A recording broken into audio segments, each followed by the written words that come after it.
Hello students, अभिनंदन education centre काला Apple मंडी में आपका स्वागत करता हूं। जैसा कि स्टूडेंट्स मैंने आप लोगों से कहा था कि मैं कक्षा 12वीं हिंदी मीडियम के इंग्लिश सब्जेक्ट का फर्स्ट चैप्टर आप लोगों से बहुत जल्दी डिस्कस करूंगा। तो आज बेसिकली हम इंग्लिश के फर्स्ट चैप्टर को आप लोगों के सामने डिस्कस करेंगे। और ये जो फर्स्ट चैप्टर है बेसिकली पोएम है और पहली ही पोएम है। इस पोएम से एग्ज़ाम में अधिकतर क्वेश्चन देखने को मिले हैं। चाहे आप क्वेश्चन ले लो 2 नंबर वाले, यानी कि शॉर्ट आंसर टाइप क्वेश्चन ले लो, 2 नंबर के इसमें देखने को मिले हैं। या अगर वहीं पर हम बात करें तो एग्ज़ाम ओरिएंटेड 4 लाइन दी जाती है जिनमें से क्वेश्चन पूछे जाते हैं। तो कहीं ना कहीं इस पोएम से वो बार बार एग्ज़ाम में देखने को मिली है। एक बात और स्टूडेंट्स, मैंने आप लोगों से कहा था कि आप जल्दी से जल्दी बुक परचेज़ कर लें ताकि जब हम चैप्टर को एक्सप्लेन करें तो आप उसे घर बैठ के आसानी से एंजॉय कर पाए। आपको ऐसा ना लगे कि केवल हम मोबाइल पे ही पढ़ रहे हैं, आपको ऐसा फील हो कि हम क्लास में बैठकर पढ़ रहे हैं। स्टूडेंट्स, मेरा पढ़ाने का तरीका थोड़ा अलग है। आप लोगों को मेरे साथ में बार बार इन चीज़ों को रिपीट करना होगा ताकि आप लोगों को क्वेश्चन आंसर याद करते वक्त भी कोई प्रॉब्लम ना हो। इसलिए आप मेरे सामने साथ साथ चैप्टर को दोहराते चलें और बुक को साथ रखें, साथ में पेंसिल रखें, जहाँ आपको आवश्यकता लगे वहाँ पर आप लिखें। एक बात और स्टूडेंट्स, अभी स्टूडेंट्स से कमेंट्स आ रहे हैं कि सर आपकी मैथ्स की कक्षाएँ नहीं हो पा रही है। तो स्टूडेंट्स, इसका एक परफेक्ट रीज़न है क्योंकि मैथ्स थोड़ा लेंथी सब्जेक्ट है, उसे इतने आसानी से नहीं किया जा सकता। आप समझ रहे हो, उसको करवाने के लिए बोर्ड की आवश्यकता लगेगी, पूरे स्टूडियो की आवश्यकता लगेगी। जैसे ही ये लॉकडाउन की स्थिति खत्म होती है हम तुरंत ही मैथ्स की कक्षाओं पर कार्य करना प्रारंभ करेंगे। इस चीज़ को आप थोड़ा सा ध्यान में रखें। और ये जो आपके सामने चैप्टर दिया है, इस चैप्टर को हम 2 पार्ट में डिवाइड कर कर चलेंगे।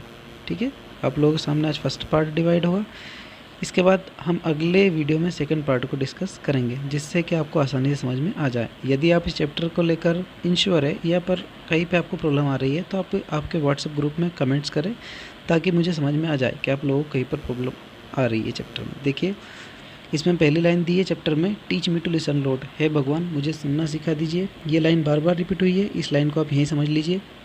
Teach me to listen lord वही लाइन है।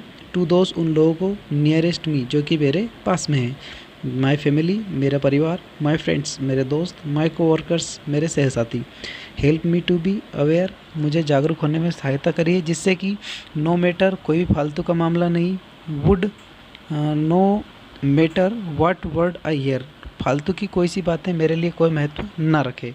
मैटर मतलब होती है बात। द मैसेज इज संदेश यह है कि accept the persons I am उस व्यक्ति को स्वीकार कर लो जैसा कि मैं हूँ। लिसन टू मी हे भगवान मुझे सुनना सिखा दीजिए या मुझे सुन लीजिए। इस लाइन में बेसिकली एक वर्ड है आपके सामने दिखाई दे रहा है यहाँ पर, नियर। क्या दिखाई दे रहा है? नियर। इस नियर को थोड़ा सा ध्यान रखिए, इसमें एग्ज़ाम में यहाँ से क्वेश्चन बना है। देखिए फ्रेंड्स, स्टूडेंट्स, पहले एक वर्ड बार बार पूछा जाता था अपोजिट, उस अपोजिट को अब कहा जाता है एंटोनिम्स। और एक वर्ड होता है सेम वर्ड यानी कि समानार्थी, उसे बोलते हैं अपन सिनोनिम्स। यहाँ पर एग्ज़ाम में इससे क्वेश्चन बना है एंटोनियम के नाम से, थोड़ा सा इसको ध्यान में रखिए। तो आप लोगों के सामने एक वर्ड है नियर। नियर मतलब होता है पास, तो इसका अपोजिट होता है आप लोग पता है दूर। तो दूर को क्या बोलते हैं इंग्लिश में? फार। अब इन दोनों में बेसिकली एक वर्ड एडिटिंग है जिसे हम बोलते हैं EST। ये EST लगाने से दोनों क्या बन जाएंगे? बेसिकली एडजेक्टिव से एडवर्ब। ठीक है, अब एडजेक्टिव से एडवर्ब कैसे बनेंगे इसको बनाइए, ग्रामर में पढ़ेंगे। बस हाल फिलहाल आप यहाँ पे ये ध्यान रखिए कि इसका अपोजिट नियर का क्या आएगा यहाँ पर? फॉरेस्ट। ठीक है, आगे अपन देखते हैं।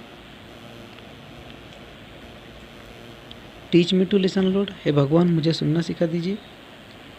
टू दोस्त उन लोगों को, फार फ्रॉम मी जो कि मेरे से दूर है। द विस्पर मतलब आवाज़, ऑफ द होपलेस आशाविहीन लोगों की आवाज़ सुनना सिखा दीजिए। द प्लिया मतलब तर्क, ऑफ फॉरगेटन फॉरगेट मतलब भूले हुए लोग, जिन लोगों की तर्क दुनिया भूल चुकी है उन्हें मुझे सुनना सिखा दीजिए। द क्राई मतलब चीख, ऑफ द एंग्यूज्ड मतलब हताश लोगों की या हताश या निराश लोगों की जो चीख है वो मुझे सुनना सिखा दीजिए। ठीक है, यहाँ पर ध्यान दीजिए, कुछ वर्ड हैं जैसे कि लिए आपके सामने दिया है। फॉर ये दूर होता है, फॉरगेट मतलब भूलना। इसके बाद एक वर्ड और दिया है नीचे, एंग्यूज्ड।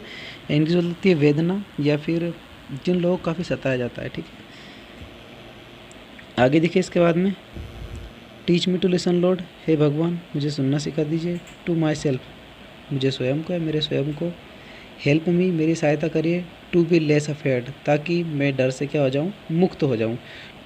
To truth, the voice inside, to truth मतलब सच्ची, द वॉइस आवाज़, इनसाइड मेरे अंदर की, ताकि मैं मेरे अंदर की जो सच्ची आवाज़ है उसे सुन सकूं। In the deepest part of me, जो कि मेरे शरीर के सबसे अंदरूनी हिस्से में है। हे भगवान, मुझे वो ताकत दो जिससे मैं सच्चाई की मेरे अंदर से उठने वाली आवाज़ को सुन सकूं। यहाँ से